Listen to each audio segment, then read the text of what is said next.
જે આનંદનો અનુભવ કરે છે એના કરતા 100 ગણા આનંદનો અનુભવ 33 દેવો કરે છે. મુખ્ય દેવો 33 છે. 33 કરોડ દેવ જે આપણે કહીએ છીએ એમાં મુખ્ય દેવો 33 છે. તો આ કર્મ દેવો કરતા 100 ગણા આનંદનો અનુભવ 33 દેવો કરી શકે છે. દેવોના ગુરુ બૃહસ્પતિ છે. તો એ આમના ઇન્દ્ર રાજા કરતા 100 ગણા આનંદનો અનુભવ કરે. બૃહસ્પતિ કરતા 100 ગણા આનંદનો અનુભવ પ્રજાપતિ કરે છે. પ્રજાપતિ કહેતા બ્રહ્મા, વિષ્ણુ ને મહેશ ત્રણે આવી ગયા. એમને પ્રજાપતિ શબ્દથી ઓળખાવવામાં આવે છે. સમજો? તો બૃહસ્પતિ કરતા 100 ગણા આનંદનો અનુભવ પ્રજાપતિ કરે છે, એટલે કે બ્રહ્મા, વિષ્ણુ અને મહેશ કરે છે. અને પ્રજાપતિ કરતા પણ 100 ગણા આનંદનો અનુભવ અક્ષર બ્રહ્મ કરે છે. આ અક્ષર બ્રહ્મના આનંદની ગણના થઈ તો મનુષ્યનો જે એક આનંદ કીધો એની પાછળ 18 મીંડા લાગે તે અક્ષર બ્રહ્મનો આનંદ છે. એક એકડા પાછળ 18 મીંડા લગાડો એ જે આનંદ છે તે અક્ષર બ્રહ્મનો આનંદ છે. અને એ પણ પાછો ગણિતાનંદ છે. સમજો?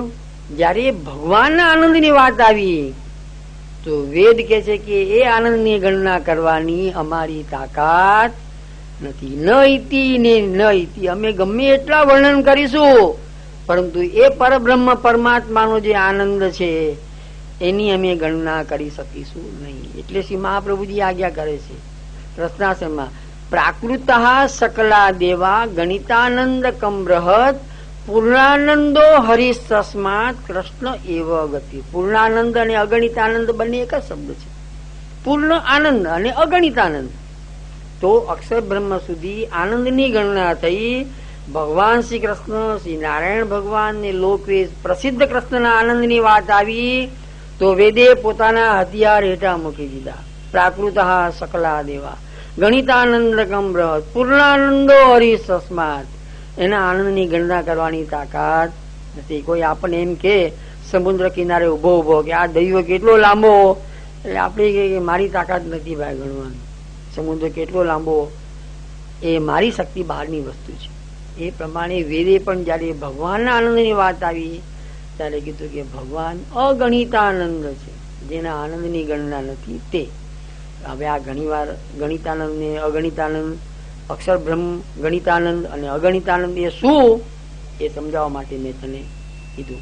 ફરીથી એક વાર તને કહી દઉં, ખાલી યુનિટની વાત કરી દઉં. એક આનંદ કોને કહેવાય એ તું પાછું ફરતી સમજી લે. આ બધા તો આખું ફરતી નથી કેવું. એક આનંદ માટે વ્યક્તિનું મન સાધુ જેવું હોવું જોઈએ. એ યુવાન હોવો જોઈએ, વૃદ્ધ ના ચાલે. એ વિદ્વાન હોવો જોઈએ, એ આશાવાદી હોવો જોઈએ, એ દ્રઢ મનોબળ વાળો હોવો જોઈએ, એ બળવાન હોવો જોઈએ, અને જેનું રાજ્ય ધન ધાન્ય સમૃદ્ધિથી તૃપ્તિ અનુભવેલું છે, જેનું ધન ધાન્યથી રાજ્ય ભરેલું છે, જેના ભંડારો ભરેલા છે અન્નથી ને ધાન્યથી, એવી જે વ્યક્તિ હોય એને એક આનંદ કહેવાય. ભગવાન અગણિતાનંદ છે. યત્ર કાલે ત્વનાવૃત્તિ મા વૃત્તિમ ચેવ યોગિન પ્રયાતા યાંતિ તમ કાલમ વક્ષ્યામી ભરતશર્ભ. હે ભરતશર્ભ, જે કાલમાં પ્રયાણ કરનાર યોગીઓ અનાવૃત્તિ તથા આવૃત્તિ પામે છે તે કાલ હું જ છું. ક્યારે કયા માર્ગે જનાર યોગીઓને પુનર્જન્મ થતો નથી ને ક્યારે કયા માર્ગે જનાર યોગીઓને પુનર્જન્મ થાય. માની દેવતાઓ જે માર્ગે જીવને લઈ જાય છે તે માર્ગ સમજવાના છે. હવે આ એક નવી વાત વચ્ચે આવી ગઈ. ભગવાન આજ્ઞા કરે છે કે ભગવાનને તો ખબર છે આ જગતના જીવનો જયારે દેહ ત્યાગ થાય તો એ ક્યાં જશે, એની ગતિ શું થઈ એ આપણે પણ જાણી શકીએ જો એનું જ્ઞાન આપણને હોય તો. ભગવાન આજ્ઞા કરે છે કે જે જ્ઞાનીઓ અને યોગીઓ જે ભક્તો છે એ લોકોનું જયારે દેહ ત્યાગ થાય છે ત્યારે કયો સમય છે એનું તમને જો જ્ઞાન હોય તો તમે કહી શકો કે આ વ્યક્તિ ભૂતલ ઉપર પાછો આવશે અથવા તો આને મોક્ષ પ્રાપ્ત થયો. તો હવે એના માટેનો કયો કયો સમય એનું ભગવાન બીજા શ્લોકમાં સમજાવે છે. અગ્નિર્જ્યોતિ તિરહ શુલ્ક ષણમાસા ઉત્તરાયણમ તત્ર પ્રયાતા ગચ્છન્તિ બ્રહ્મવિદો જનાઃ. અગ્નિ, જ્યોતિ, દિવસ, શુલ્ક પક્ષ અને શુક્લ પક્ષ અને ઉત્તરાયણના 6 માસમાં પ્રયાણ કરનાર બ્રહ્મ જાણનાર લોકો બ્રહ્મ પામે છે. આ સમય પ્રયાણ કરનાર નિષ્કામ કર્મ કરનાર બ્રહ્મ જાણનાર યોગીને અક્ષર બ્રહ્મ ક્રમ મુક્તિ પ્રકારથી પ્રાપ્ત થાય છે. ભગવાન આજ્ઞા કરે છે કે અગ્નિ હોય, જ્યોતિ હોય, દિવસ હોય, શુક્લ પક્ષ એટલે સુદ અને ઉત્તરાયણ હોય. આવા સમયે જો યોગી અને નિસ્વાર્થ ભક્ત જો કોઈ, આ બધા માટેની વાત નથી, આવા જે હોય એમાં પણ કેટલાક જે આવા નિસ્વાર્થ અને કર્મયોગીઓ ની અહીંયા કેવળ વાત છે. તો જ્યાં અગ્નિ હોય, જ્યોતિ હોય, દિવસ હોય, શુક્લ પક્ષ હોય અને ઉત્તરાયણ હોય, આ સમયમાં જે વ્યક્તિનું મોત થાય તો એ મોક્ષ પ્રાપ્ત કરે છે, અક્ષર બ્રહ્મમાં એનું લીન થઈ જાય છે, એમ ભગવાન સમજાવે છે. ભીષ્મ પિતામહ આખી જિંદગી જે બ્રહ્મચર્ય પાડ્યું, ભીષ્મ પિતામહ, એનું પરિણામ શું આવ્યું? અને બીજું, એમને એમના પિતાના આશીર્વાદ હતા કે તારી ઈચ્છા હશે ત્યારે તું તારો દેહ ત્યાગ કરી શકીશ.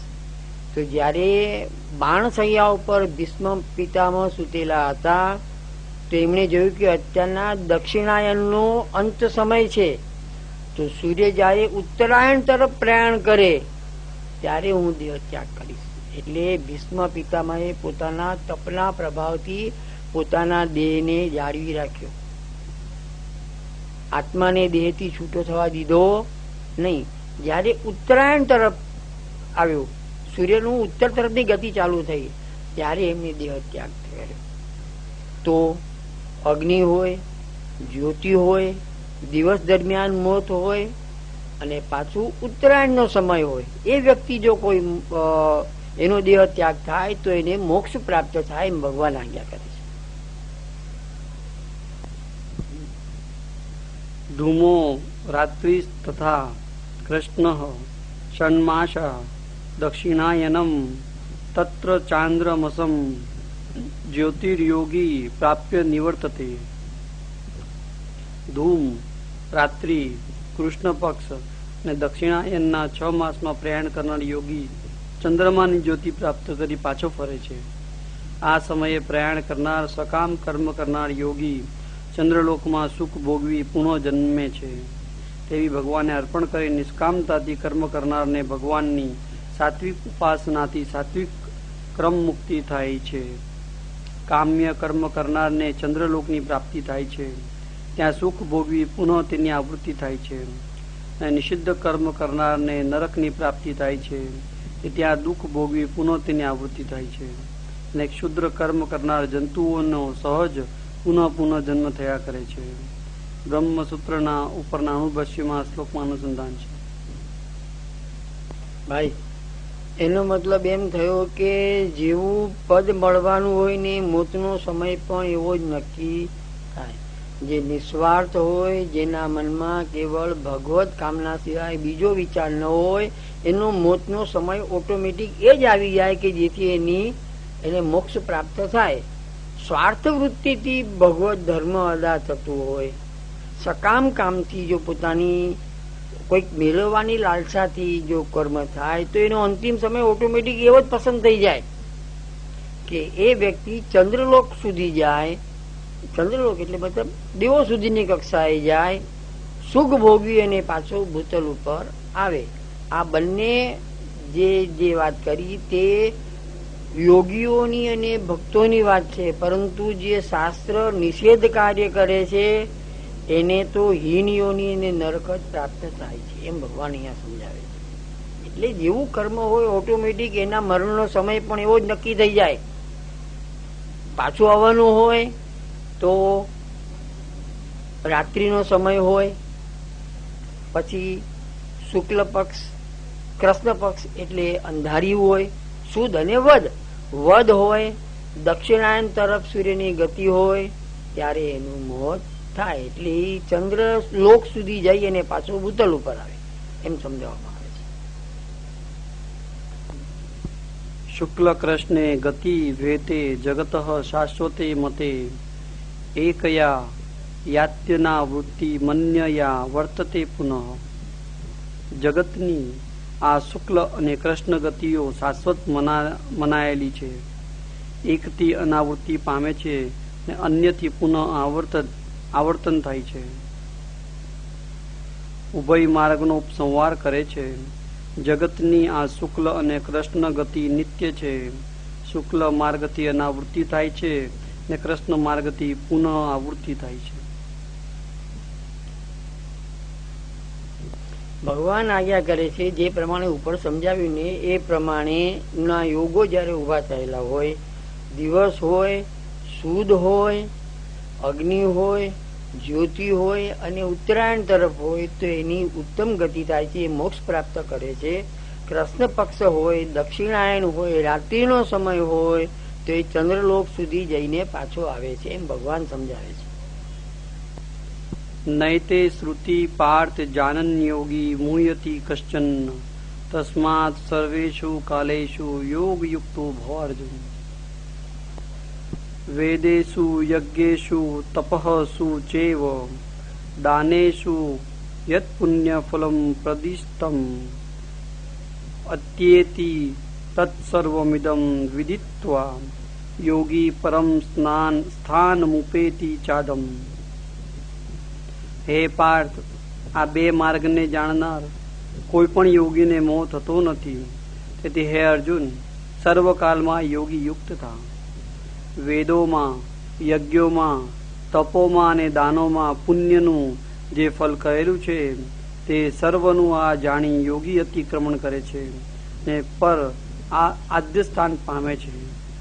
આ બે માર્ગના જ્ઞાનનું ફલ કહી યોગનો ઉપદેશ કરે છે. માર્ગ પ્રયાણ કાલે જ યોગ ધારણ નહીં કરતા સદા યોગ કરવો, કારણ કે યોગની નિત્ય અપેક્ષા છે. વેદો વગેરેમાં જે પુણ્યનું ઐહિક અને પારલૌકિક ફલ કહેલું છે તેનું યોગી આ અધ્યાયમાં કરેલા ઉપદેશને જાણી અતિક્રમણ કરે છે. અર્થાત તે ફલથી અધિક ફલ તેને પ્રાપ્ત થવાથી તેની તે ઈચ્છા કરતો નથી. ને આ અધ્યાયમાં 8 પ્રશ્નોનો નિર્ણય કરી જે કહેલું છે તેનું જ્ઞાન પ્રાપ્ત થવાથી તે આદ્ય એટલે જગતના મૂળભૂત પર સ્થાન ભગવત ધામને પ્રાપ્ત કરે છે. પેલા ભગવાન મર્યાદા બતાવે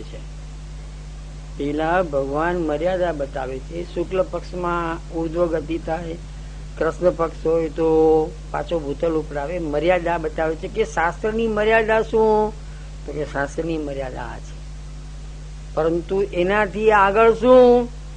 તો કે જે વ્યક્તિ જ્ઞાની છે, દાન કરે છે, યજ્ઞ કરે છે, હોમ કરે છે, શાસ્ત્ર પ્રમાણે જેનું આચરણ છે એ આ બધા ઉપર પોતાનો પગ મૂકી દે છે, મર્યાદા ઉપર.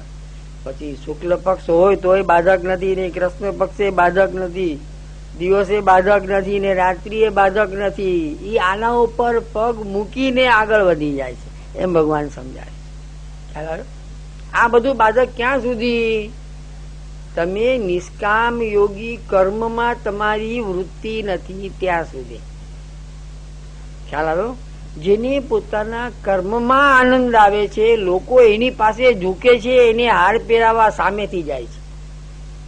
રવિશંકર મહારાજ કે ઘણા બધા લોકો થઈ ગયા. આ બધાને જેને હાર નથી પહેરવા, જે પોતાના કાર્યમાં મસ્ત છે, લોકો એને સામેથી હાર પહેરાવે. ગાંધીજીને લોકો સામેથી હાર પહેરાવે છે. એ પ્રમાણે મર્યાદાના જે દેવો છે એ પોતાની હારનો સ્વીકાર કરે છે અને કહે છે કે તમે પ્રેમથી આગળ જતા રહો. ભગવાન અહીંયા એમ સમજાવે છે કે જે તપસ્વી છે, જે જ્ઞાની છે, જે દાન કરે છે નિસ્વાર્થ ભાવથી યોગ કરે છે ને જેનું મન મારામાં જ છે એ વ્યક્તિ કોઈ પણ સમયે એનું દેહ ત્યાગ થાય એને બાધક થતો નથી, એનાથી પર થઈ જાય છે એમ ભગવાન સમજાય. મતલબ ભગવાન યોગનું અને કર્મનું પ્રાધાન્ય બતાવે છે. ભગવાન યોગનું અને કર્મનું પ્રાધાન્ય બતાવે છે. આ રીતે યોગ સાથે કર્મ કરશો તો તમે પછી તમને દિવસે બાધક નથી ને તમને રાત્રિએ બાધક નથી. इति श्रीमद् भगवद गीता उपनिषत्सु ब्रह्म विद्यायाम योग शास्त्रे श्री कृष्ण अर्जुन संवादे अक्षर ब्रह्म योगो नाम अष्टमोध्याय. अध्याय 9 राज विद्या राज गुह्य योग. महापतित ने पण पावन करनार भगवान आ 9મા અધ્યાયમાં ઉત્તમ ભક્તિ જેમાં રહેલી છે એવું પોતાના અક્ષરના ઐશ્વર્યનું જ્ઞાન વિજ્ઞાન સહિત કહે છે. 8મા અધ્યાયમાં ભગવાને પોતાનો મહિમા કહ્યો તથા પોતે સર્વથી ઉત્તમ છે એમ કહી યોગ નિષ્પન્ન જ્ઞાનીને પણ માત્ર ભક્તિથી જ પોતાની પ્રાપ્તિ થાય છે એમ સૂચવેલું છે. હવે આ 9મા અધ્યાયમાં પોતાના અક્ષરના ઐશ્વર્યના મહિમાના જ્ઞાન દ્વારા પોતાની ભક્તિનું અસાધારણ મહાત્મ્ય તથા મહાપતિતને પણ પાવન કરનારની શક્તિ જણાવે છે. શ્રી ભગવાન ઉવાચ ઇદમ તુ તે ગુહ્યતમમ પ્રવક્ષ્યામ્ય ન સૂયવે જ્ઞાનમ વિજ્ઞાન સહિતમ યજજ્ઞાત્વા મોક્ષ્યસે શુભાત. પરંતુ અનસૂયા રહિત ને અત્યંત અસૂયા રહિત અને આ અત્યંત ગુહ્ય જ્ઞાન વિજ્ઞાન સહિત કહીશ તે જાણી તું અશુભથી મુક્ત થઈશ. 8મા અધ્યાયમાં જે જ્ઞાન કહ્યું તેથી આ જ્ઞાન ભિન્ન છે એમ દર્શાવવા તું પરંતુ શબ્દ યોજેલો છે.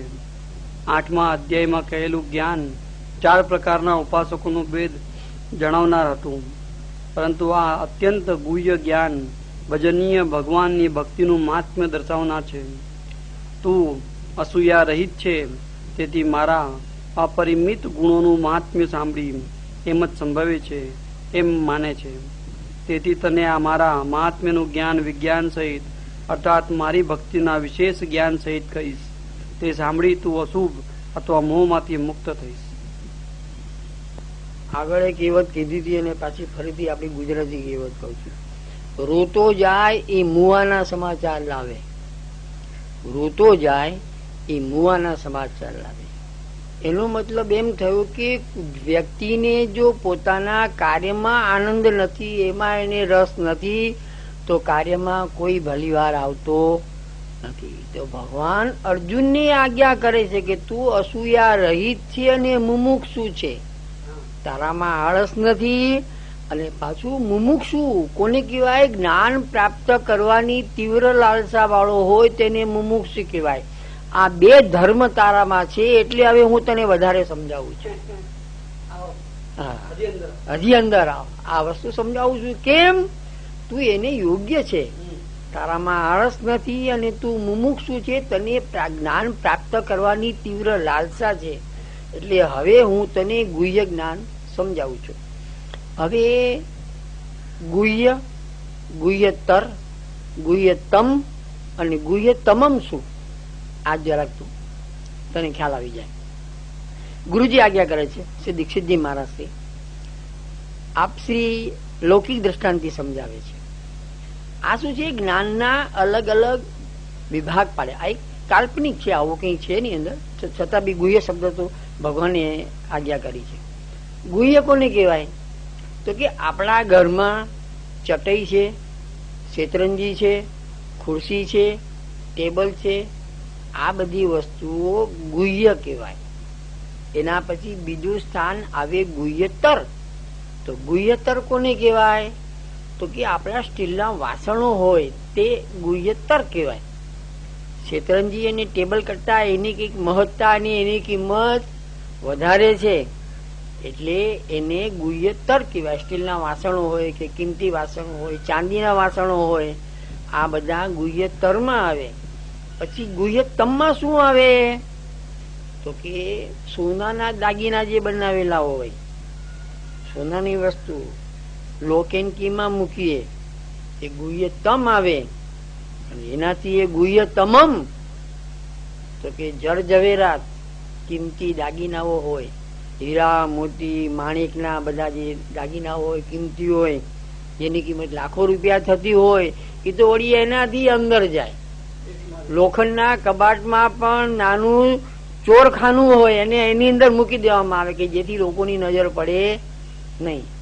તો આ ગુહ્ય, ગુહ્યતર, ગુહ્યતમ અને ગુહ્યતમમ આ ચાર વિભાગ જ્ઞાનના ભગવાને આ રીતે પાડેલા છે. બીજું એક લૌકિક દ્રષ્ટાંતથી તને સમજાવું. આ ગુરુજીની આજ્ઞા. લૌકિક દ્રષ્ટાંતથી સમજાવું. પેલા આપણે એસએસસી થઈએ, પછી બીએસસી થઈએ, પછી એમએસસી થઈએ અને પછી પીએચડી કરીએ. આ પીએચડી જે કરી એ ગુહ્યતમમ જ્ઞાન પ્રાપ્ત કહેવાય. ખ્યાલ આવ્યો? જ્ઞાનના વિભાગ છે અલગ અલગ. એસએસસી થયા, પછી બીએસસી થયા, પછી એમએસસી થયા અને પછી પીએચડી કર્યું. તો આ જ જ્ઞાનના ભિન્ન ભિન્ન વિભાગ છે. તો ભગવાન અર્જુનને સમજાવે છે કે હવે તું અસૂયા રહિત છે, તું મુમુક્ષુ છે, તને જ્ઞાન પ્રાપ્ત કરવાની તીવ્ર લાલસા છે, તારી નજર મારા મુખારવિંદ પર છે કે હું શું બોલું છું એ સાંભળવા તું તત્પર છે. એટલે હવે હું તને વિશેષ સમજાવીશ. શ્રી મહાપ્રભુજી સુબોધનીજી જયારે વાંચતા ત્યારે દિનકર શેઠ કરીને એક વૈષ્ણવ હતા. એ આવતા જતા વૈષ્ણવો હોય જલ ભરવા માટે પોતાનું સ્થાન કઈક જળાશયની આજુબાજુમાં હતું. જલગરિયા કોઈ પણ આવતા એને પૂછે કે મારા શ્રી મહાપ્રભુજી બિરાજ્યા? તો કે હવે તૈયારી છે, પોતી ખોલવાની તૈયારી છે ને હું નીકળ્યો. આ સાંભળતાની સાથે રોટલી જેવી કાચી હોય, શેકેલી હોય, તૈયાર હોય, બધી ઠાકોરજીને સન્મુખ કરીને ખાઈને દોડે. તો થોડાક વખત પછી કોઈએ જલઘરિયાએ આ ફરિયાદ શ્રી મહાપ્રભુજીને કરી કે જે કૃપાના તો અડધી શેકેલી ને કાચી ને રોટલી ખાઈને દોડીને અહીંયા આવી જાય છે. એટલે પછી શ્રી મહાપ્રભુજીએ દિનકર શેઠને કીધું કે તમે આવશો પછી હું વાંચવાની શરૂઆત કરીશ. ઠાકોરજીને પરિશ્રમ ન આપો અને તમે પણ કાચું ખાઈને દોડીને ના આવો. આ શું છે? અસૂયા રહિત જ્ઞાન પ્રાપ્ત કરવાની તીવ્ર લાલસા વાળા બધા નથી હોતા. આગળના જે ગુરુજી પ્રવચન કરે એમાંથી આગળના જે 8, 10, 15 માટે જ ગુરુજીનું પ્રવચન હોય. બાકી તો બધા પાછલા બેઠા હોય ને સાંભળે ને કોઈ ગપ્પા મારે ને કોઈ જો કોઈ ખાઈ લેતા હોય. પણ આપણી દ્રષ્ટિ બિંદુમાં કોણ હોય? આગલા જે વિદ્વાનો ને પંડિતો ને જે હોય બસ એમની સાથે જ પોતાની મસ્તીમાં મસ્ત હોય. તો શ્રી ઠાકોરજી અહીંયા આજ્ઞા કરે છે કે તું અસૂયા રહિત છે અને પાછો તું મુમુક્ષુ છે. તને તારી સાથે વાત કરવામાં મને આનંદ આવે છે. આ અધ્યાયને ભગવાન રાજવિદ્યા યોગ કે છે. રાજવિદ્યા કોની કહેવાય? ગુરુ પાસે જાય તો બ્રાહ્મણના ધર્મ પણ શીખવા મળે, વૈશ્યના ધર્મ પણ શીખવા મળે, ક્ષત્રિયના ધર્મ શીખવા મળે. તો ક્ષત્રિયના જે ધર્મ છે એ રાજયોગ કહેવાય. એ રાજયોગનું જ્ઞાન ગુરુ કોની આપે? કેવળ ક્ષત્રિયોને આપે. તો ભગવાન આ અધ્યાયને રાજવિદ્યા યોગ કહ્યો છે. અત્યાર સુધી કહી તે સામાન્ય વિદ્યા મેં તને સમજાવી અને હવે રાજવિદ્યા તને સમજાવું છું. એટલે મતલબ આ અત્યાર સુધી સમજાવ્યું એના કરતા આ અધ્યાયની વિશિષ્ટતા કંઈક વધારે છે. રાજવિદ્યા રાજગુહ્યમ પવિત્ર મિદમુત્તમમ પ્રત્યક્ષાવગમમ ધર્મ્ય સુસુખમ કર્તુમ વ્યયમ. આ રાજવિદ્યા છે, રાજગુહ્ય છે, પવિત્ર છે, ઉત્તમ છે, વિષયને પ્રત્યક્ષ કરાવનાર છે, ધર્મ્ય છે, સુખથી સદાય તેવું ને અવ્યય છે. આ જ્ઞાન રાજ વિદ્યા અર્થાત વિદ્યાઓનો રાજા એટલે વિદ્યાઓમાં ઉત્તમ છે. રાજગુહ્ય અર્થાત ગુહ્યનો રાજા એટલે ગુહ્યતમમ છે. અથવા આ જ્ઞાન વિદ્યાઓનો રાજા એટલે ઉત્તમ વિદ્યાને અત્યંત ગોપ્ય છે. પવિત્ર અર્થાત પરમ પાવન કરનાર છે.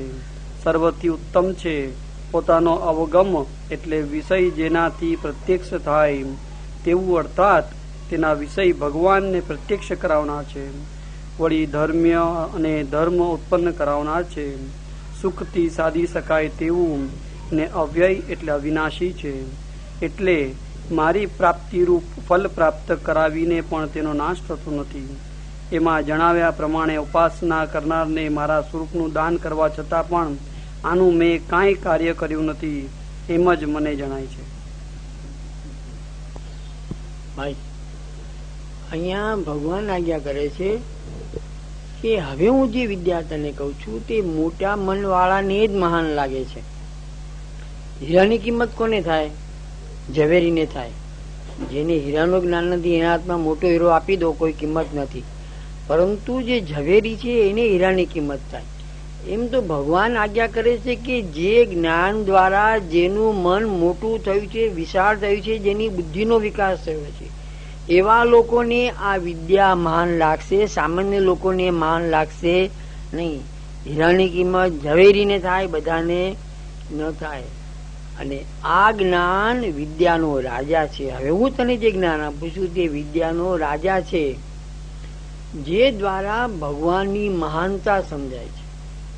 ભગવાનની મહાનતા આ અધ્યાય દ્વારા, આ અધ્યાય પૂરો થશે પછી ખ્યાલ આવશે કે ભગવાનની મહાનતા શું છે. એ બતાવતો આ અધ્યાય છે. અને આ જ્ઞાન થયા પછી ભગવાન હૃદયમાં આવીને બિરાજે છે. હૃદયમાં મતલબ ઠાકોરજી આપના સ્વરૂપનું એને દાન કરે છે.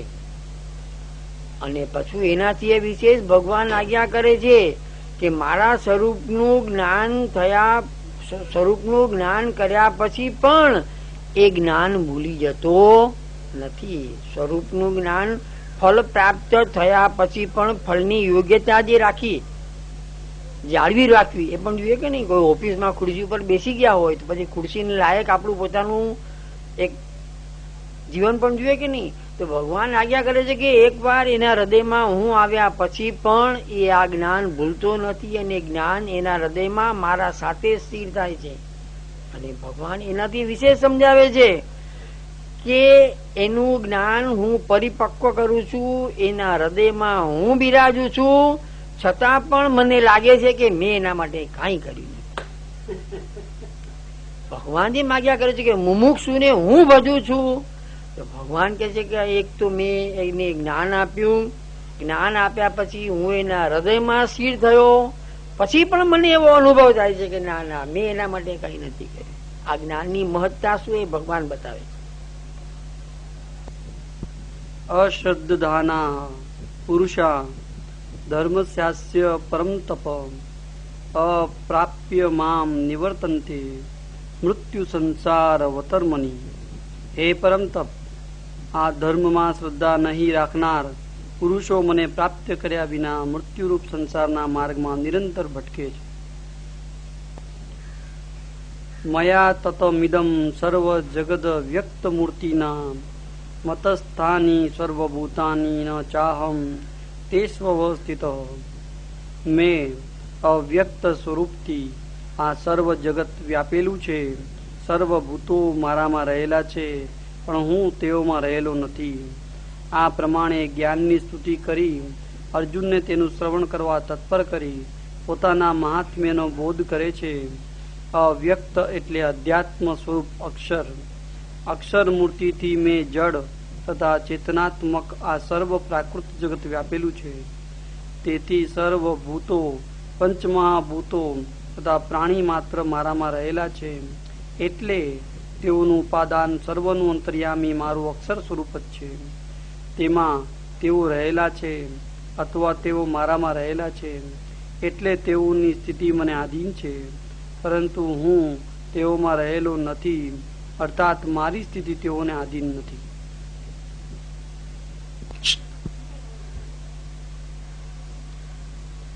એકો હમ બહુ શ્યામ. ઠાકોરજી સૌથી પહેલા એકલા હતા ત્યારે આપને રમણ માટે આ સૃષ્ટિ ઉત્પન્ન કરવાનું મન થયું. તો ભગવાન આજ્ઞા કરે છે કે અક્ષર બ્રહ્મ રૂપે મેં આ જળ અને ચેતન સૃષ્ટિ ઉત્પન્ન કરી.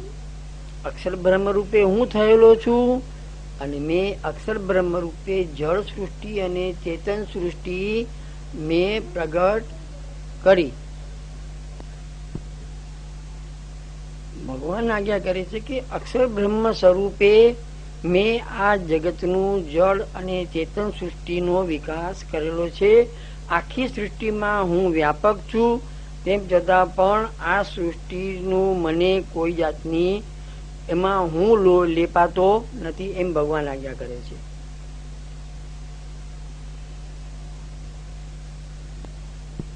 ન ચ મતસ્થાની ભૂતાની પશ્ય મે યોગમૈશ્વરમ ભૂતમ ભૃન્ન ચ ભૂતસ્તો મમાત્મા ભૂત ભાવના. વળી ભૂતો મારામાં રહેલા નથી. મારો ઈશ્વરનો યોગ જો. મારો આત્મા ભૂતોને ધારણ કરે છે તથા ભૂતોનો ઉદ્ભવ કરે છે, છતાં ભૂતોમાં રહેલો નથી. અખિલ ધર્મોના આશ્રય મૂળભૂત અક્ષર અને અક્ષરથી પણ અતીત ભગવાન આ શ્લોકમાં પોતાનો ઐશ્વર મહિમા કહે છે. ગયા શ્લોકમાં સર્વભૂતો મારામાં રહેલા છે એમ કહેલું છે, છતાં જેમ ઘટમાં રહેલા જલથી ઘટ લેપાય છે તેમ તે ભૂતોથી હું લેપાતો નથી. જેમ જણાવવા ભૂતો મારામાં નથી એમ કહે છે, આ પ્રમાણે ભૂતોથી હું લેપાતો નથી, છતાં મારી આધાર શક્તિથી જ ભૂતોની સ્થિતિ છે. અન્યથા તેઓની સ્થિતિ પણ સંભવિત નથી. એ મારો ઐશ્વર અથવા ઈશ્વરનો યોગ પ્રભાવ જો. માત્ર મારો મનોમય સંકલ્પ જ સર્વ કરવા શક્તિમાન છે. એ મારો અલૌકિક અચિંત્ય પ્રભાવ છે. મારો આત્મા સર્વભૂતોને ધારણ કરનાર છે તથા તેઓનો ઉદ્ભવ કરનાર છે, છતાં તે ભૂતોમાં નથી. તે ભૂતોનો સજાતીય નથી, પરંતુ ભૂમિ વગેરે ભૂતોની અંદર રહી તેઓનું પાલન કરનાર છે અને તેઓનો ઉદ્ભવ પણ કરે છે.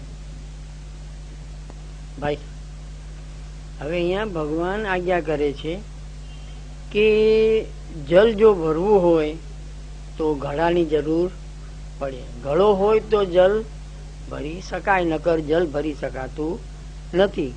એટલે જલ જો ઘડાના સંપર્કમાં આવે તો જલ સ્થિર થાય, અંદર ભરી શકાય. તો ભગવાન આજ્ઞા કરે છે કે આ સંપૂર્ણ જગત હું ચલાવું છું, તેમ છતાં પણ હું એમના સંબંધમાં આવતો નથી. મારી યોગ શક્તિથી આ બધું કાર્ય ચાલે છે. એનું લૌકિક દ્રષ્ટાંત તને આપું. ટીવી અને રિમોટ કંટ્રોલ ટીવીથી 10-15 ફૂટ દૂર હોય અને ત્યાં બેઠા બેઠા તમે કંટ્રોલ કરો છો ટીવીને. જે ચેનલ જોવી હોય, જે અવાજ તમારે નાનો મોટો કરવો હોય, જે કલર તમારે ચેન્જ કરવા હોય, તો તમે ત્યાં બેઠા બેઠા 10 ફૂટ 15 ફૂટ દૂરથી તમે કરી શકો છો. એના માટે ટીવી સુધી આવવાની જરૂરિયાત નથી, ટીવીને રિમોટ અડાડવાની જરૂરિયાત નથી. એ પ્રમાણે ભગવાન આજ્ઞા કરે છે કે આ જગતના સંબંધમાં હું આવ્યા વગર પણ જેવી રીતે રિમોટ કામ કરે છે એ પ્રમાણે ભગવાનની શક્તિઓ આ જગતને કંટ્રોલમાં રાખે છે. એમ ભગવાન આમ મારું સંકલ્પ બળથી જ આ બધું થયા કરે છે. એના માટે મારે ભૂતલ ઉપર આવવાની જરૂરિયાત નથી. હું ઉપર રહીને પણ બધું કંટ્રોલ કરી શકું છું. એમ પ્રમાણે ભગવાન આજ્ઞા કરે. જેવી રીતે ઘડામાં જલ ભરવું હોય તો ઘડાની જરૂરિયાત પડે, ઘડો ને જલ એકબીજાને ટચ થાય તો જ જલ સ્થિર થઈ શકે. ભગવાન કે મારે એવું કરવાની જરૂરિયાત નથી. મારો સંકલ્પ ને મારી ઈચ્છા શક્તિ જ કાર્ય કરી જાય છે.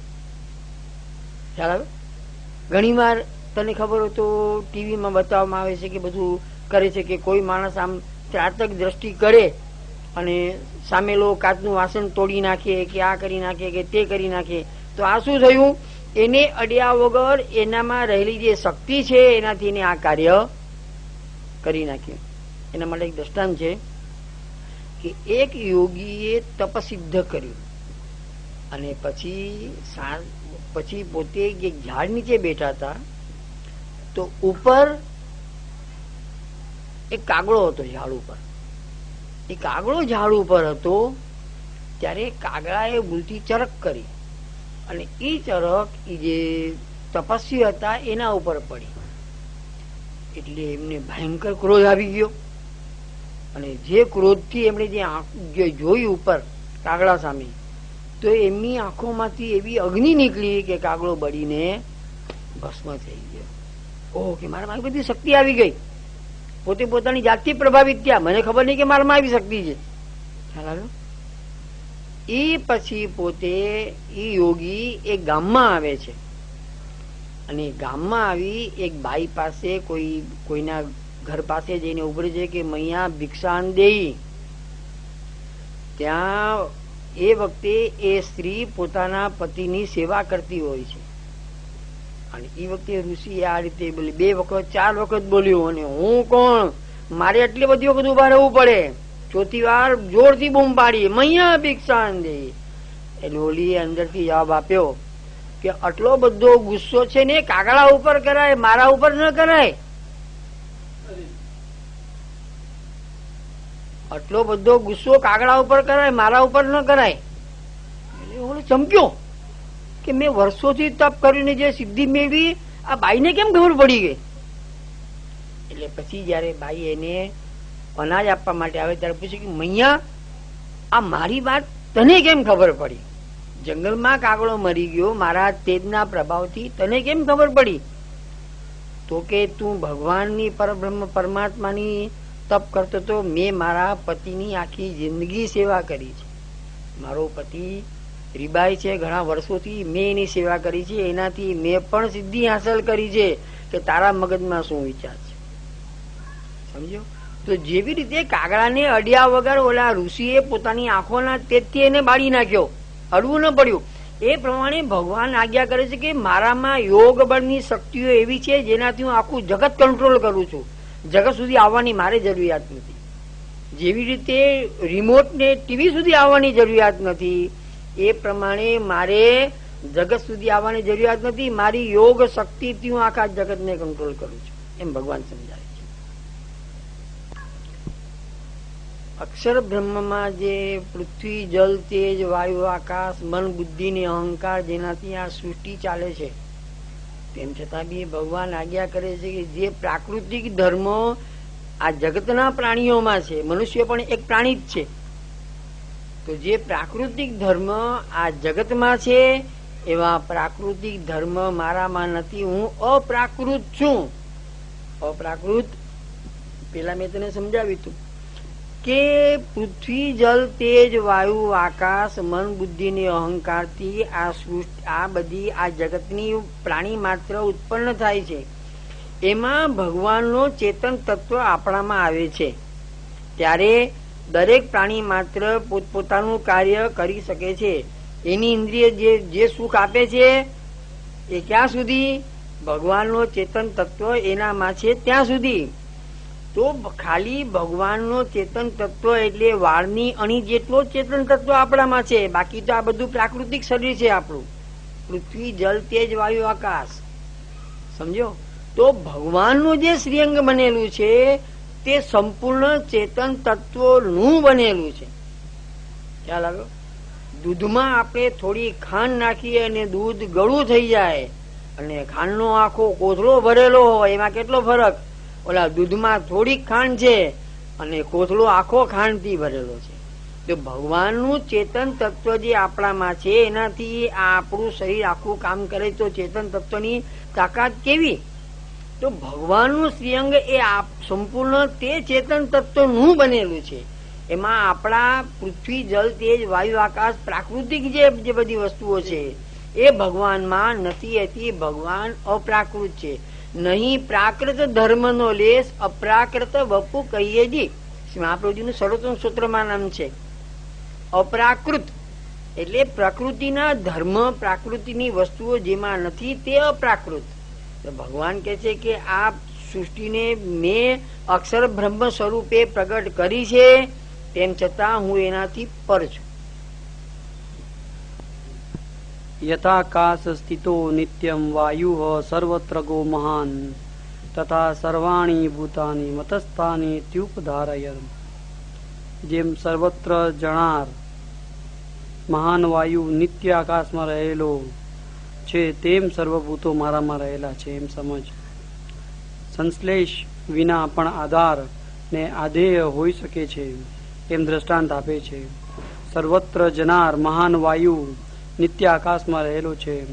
આકાશ વાયુનો આધાર છે, કારણ કે અવકાશ વિના વાયુ રહે ક્યાં? તેથી અવકાશ અથવા આકાશ વાયુનો આધાર છે ને વાયુ આધેય છે. છતાં એમાંય સંશ્લેષ નથી, કારણ કે આકાશ અવયવ રહિત હોવાથી તેઓ સંશ્લેષ શી રીતે થઈ શકે? તેથી જેમ વાયુ આકાશમાં રહેલો છે તે પ્રમાણે સર્વભૂતો પણ મારામાં રહેલા છે. હું સર્વભૂતોનો આધાર છું, છતાં સંશ્લેષ નહીં હોવાથી હું ભૂતોથી લેપાતો નથી એમ સમજ. આકાશ વગેરે સર્વ મહાભૂતોનો હું આધાર છું. હું જ તેઓને મારા અક્ષર સ્વરૂપથી આધાર કરું છું. શ્રુતિ પણ કહે છે, હે ગાર્ગી, આ અક્ષરના જ પ્રશાસનમાં આકાશ અને પૃથ્વી, સૂર્ય અને ચંદ્ર ધારણ કરેલા રહે છે વગેરે. ભાઈ, ભગવાન આજ્ઞા કરે છે, અક્ષર મારી આધાર શક્તિ છે. આ આધાર શક્તિ કોને કહેવાય? શબ્દ સુંદર છે. આધાર શક્તિ કોને કહેવાય? જેના દ્વારા બધું કંટ્રોલ થાય તે આધાર શક્તિ. રાજાની આધાર શક્તિ કોણ? પ્રધાન, દિવાન, સેનાપતિ, એ બધી રાજાની આધાર શક્તિ છે. ખ્યાલ આવ્યો કે નહીં? તો ભગવાન આજ્ઞા કરે છે કે અક્ષર મારી આધાર શક્તિ છે. અક્ષર દ્વારા હું આખા જગતને કંટ્રોલ કરું છું. જેવી રીતે આકાશ વાયુ આખી પૃથ્વીમાં ફરે છે, તેમ છતાં પૃથ્વીથી જેમ લેપાતો નથી, એ પ્રમાણે અક્ષર સ્વરૂપે હું આખી પૃથ્વીમાં વ્યાપક છું, છતાં પણ હું એનાથી લેપાતો નથી. હું એનાથી અલગ છું, પર રહું છું. એ લોકોને મારી જરૂરિયાત છે. પૃથ્વી જે છે, પૃથ્વીને ભગવાનની જરૂરિયાત છે, કારણ કે ભગવાનનું ચેતન તત્વ એમનામાં છે, તો જ એનું અસ્તિત્વ છે. આપણને લાગે છે આકાશ, આ જળ, ઝાડ જળ લાગે છે, દરેકે દરેક વૃક્ષ, પરંતુ એમાં પણ ચેતન તત્વ છે. ત્યારે એમાં ફળ આવે છે, ફૂલ આવે છે, પત્તા આવે છે, અને ઈ છે તો મનુષ્યનું જીવન છે. અનાજ છે, વનસ્પતિ છે તો મનુષ્યનું જીવન છે. તો ભગવાન આજ્ઞા કરે છે કે આખા જગતને મારી જરૂરિયાત છે, મને કોઈની જરૂરિયાત નથી. આ બધાને પોતાનું અસ્તિત્વ ટકાવવા માટે મારી જરૂરિયાત પડે છે, મને કોઈની જરૂરિયાત નથી. જેવી રીતે આકાશ વાયુ, આકાશ આખી પૃથ્વીમાં વ્યાપક છે, જેમ વાયુ લેપાતો નથી, એમ આખી સૃષ્ટિમાં હું વ્યાપક હોવા છતાં હું લેપાતો નથી. હું સ્વતંત્ર છું. તો પૃથ્વી, સૂર્ય, ચંદ્ર ધારણ કરેલા છે. પૃથ્વીને ભગવાનની જરૂરિયાત છે, ચંદ્રને, સૂર્યને ભગવાનની જરૂરિયાત છે. આ બધાને ભગવાનની જરૂરિયાત છે. ભગવાન કે મારે કોઈની જરૂરિયાત નથી. હું બધાથી પર છું, બધા મને આધીન છે, હું કોઈને આધીન નથી.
ચરણ કે